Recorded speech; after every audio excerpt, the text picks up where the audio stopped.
Halo, Assalamualaikum warahmatullahi wabarakatuh. Kita kali ini akan bahas tentang Microsoft Access. Nah, untuk studi kasusnya, kita akan buat database untuk apotik. Kemudian kita punya beberapa file atau beberapa tabel yang akan kita buat, mulai dari tabel obat, tabel pelanggan, tabel transaksi, dan kemudian kita nanti akan buat query diskon sama query stok. Oke, kita buat dulu. Kita panggil MS Access-nya.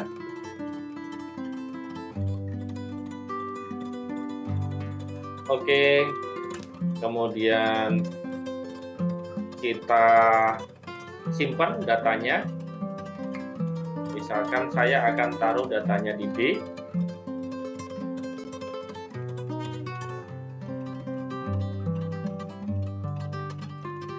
Nah, misalkan kita buat database apotek 1.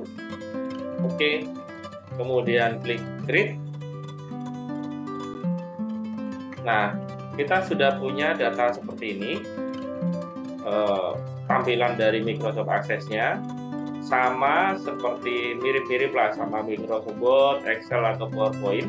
Jadi di situ ada ribbon, ada tab menu, create, external data, database tool. Ini hanya ada di Access kali ini. Oke, kita akan mulai tahapan pertama dengan pembuatan tabel. Tabel yang akan kita buat adalah tabel obat. Oke.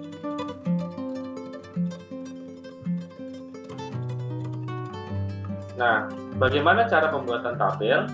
Kita bisa klik create, kemudian bisa dengan cara table ini atau dengan table design. Misalkan saya buat pakai table design. Nah, seperti ini. Field-field yang kita butuhkan adalah kode obat. Oke. Kemudian nama obat. Stok awal.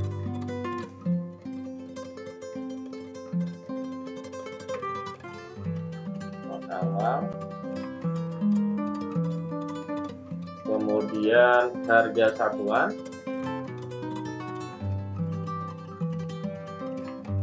Kemudian satuan, total omset.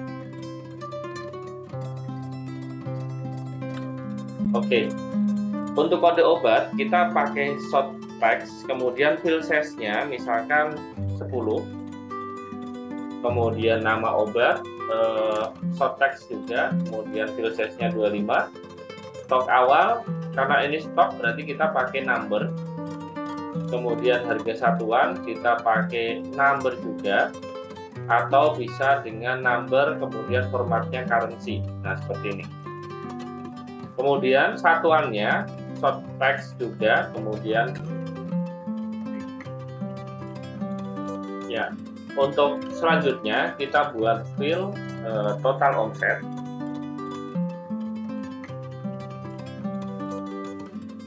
Dengan tipe data calculate. Nah, calculate ini kita dapat dari kalkulasi dari harga satuan dikalikan dengan stok awal. Oke, sudah jadi datanya. Kemudian formatnya kita buat rupiah atau currency. Oke. Nah, ini untuk desain tabelnya. Kalau kita mau insert recordnya atau insert datanya, kita bisa save atau bisa close langsung. Nah, saat kita close, nanti akan muncul, do you want to save change to the design of table obat? Yes aja. Oke, kita masukkan data-datanya, misalkan obat, misalkan P001 kodenya, nama obatnya misalkan obat 1, saya nggak nyebut merek ya. Kemudian stok awal 2000 misalkan, harga satuan 200, satuannya misalkan VCS. Nah, ini langsung otomatis dia total omsetnya langsung 400.000. Kemudian misalkan kita buat yang kedua P012 obat 2, stok awal misalkan 1000, harga satuannya 1000 juga, satuannya kotak misalkan, total omsetnya 1 juta. Jadi ada 2 obat stoknya, kita close. Kemudian kita buat tabel baru lagi dengan nama tabel pelanggan. Oke, kita create table desain, kita simpan, kita namakan pelanggan. Nah, tabel pelanggan ini, kita harus ngisi filenya dulu. Masukkan kode pelanggan, kemudian nama pelanggan, kemudian kita masukkan alamat,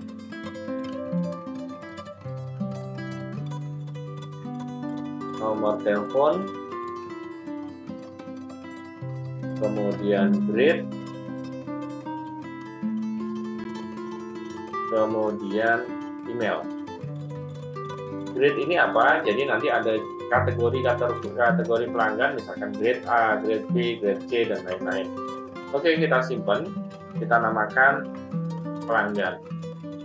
Muncul seperti ini lagi, kita no aja karena primary key-nya nanti akan kita definisikan sendiri. Oke, kita definisikan sendiri primary key-nya dari kode pelanggan. Field size-nya 10 aja. Kemudian nama pelanggan field size-nya 25, alamat field size-nya 25 juga. Nomor telepon 15 aja. Kemudian grade 5 saja. Emailnya 25. Oke, sudah ada datanya. Nah, kemudian grade ini kita pakai lookup supaya nanti input otomatis A, B, C gitu. Nah, kita klik lookup, kemudian pilih list box di sini. Prosesnya kita buat value list, kemudian kita masukkan A, titik koma, B, titik koma, C di prosesnya. Kemudian kita save, kita close. Oke, kemudian kita masukkan datanya, misalkan kode pelanggan P001, jangan sama, misalkan PL001, nama Sutrisno, alamat Cilengsi, nomor telepon sekian. Grade-nya, nah ini grade ini tinggal kita pilih A, B, atau C. Ini misalkan A. Emailnya misalkan priscilengsi@yahoo.com. Oke, nah seperti ini datanya. Nah, kemudian kita close juga ini data. Jadi kita sudah punya tabel obat, kemudian sudah punya tabel pelanggan, kemudian kita buat tabel transaksi. Tabel transaksi ini yang kita rancang, nanti ada kode transaksi, ada tanggal transaksi, kode pelanggan, kode obat, sama kuantiti beli. Oke, kita buat create dulu. Masuk ke, kalau tadi kita pakai tabel desain, sekarang kita pakai tabel yang ini aja. Save, namanya transaksi. Oke, kemudian klik kanan, desain view. Apa aja datanya, kode transaksi dulu. Kode transaksi pakai teks saja, kemudian tanggal transaksi,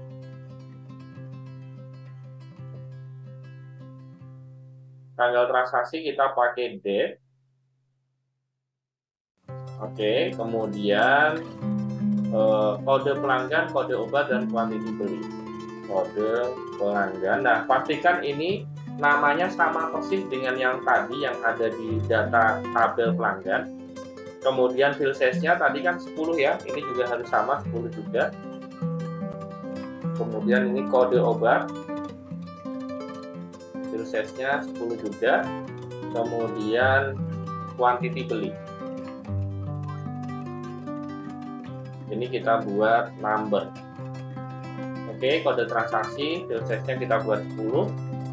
tanggal transaksi udah. Nah, kode pelanggan ini nanti kita akan ngambil datanya dari data yang ada di tabel pelanggan. Berarti kita bisa pakai lookup, kemudian bisa pakai list box atau combo box, kemudian kita pakai table atau query. Dari table apa? Table pelanggan.